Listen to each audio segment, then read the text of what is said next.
Алдай бозынчы деп тілейдің, білем халқым батаңыз бар. Бес жүйрік кімдер еді сұрақ болсын, аттарын атап өтші сынақ болсын. Бес жүйрік ішіндегі бас ақын кім? Тыңдайдың мына жерде құлақ болсын.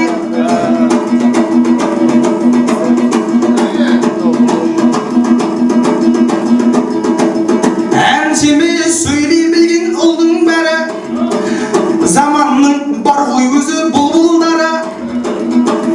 Кезінде әнге салды, күйін салды, таңыңды атырардай жыр жырлады.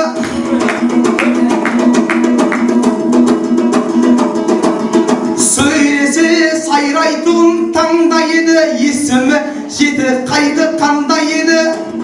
Сөзіңді сен жарытып айта алмадың, бұл жерде білгір болып байқалмадың.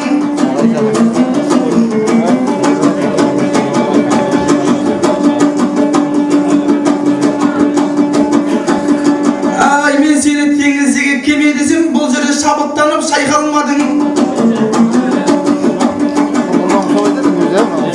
Қарсыласқа менен оңды қабақ болсын, білімге деген сенде талап болсын. Ай, келесі айтысыңа дайындап кел, бұл сұрақ келесіге сабақ болсын.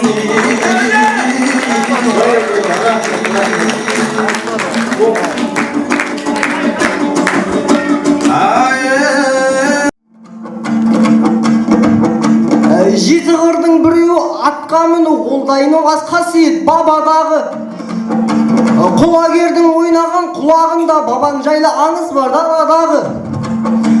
Ал енді жылқы жайлы не білесің, қалада өскен болатын ой балалары.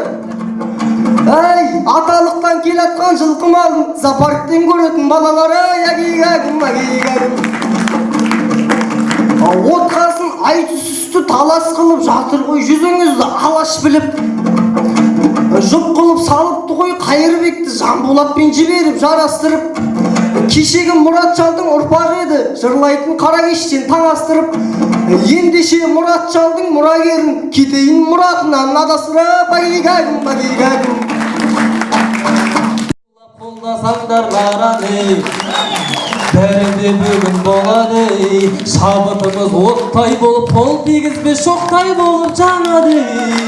Бірі тәтті, бірі дәмді, шәрбәт мүсін шырын дәміндей, естен қолдың сазды әніндей. Ай, ай, ай, ай, ай, ай, ай, ай, ай, ай, ағайын. Қолдасаңдар бәйгеңді бүгін алайын. Ай, ай, ай, ай, ай, ай, ай, ай, ай, ай, ай, ай. Амалым қанша амалым, уақыт тығыз, қоштасып сізбен барам.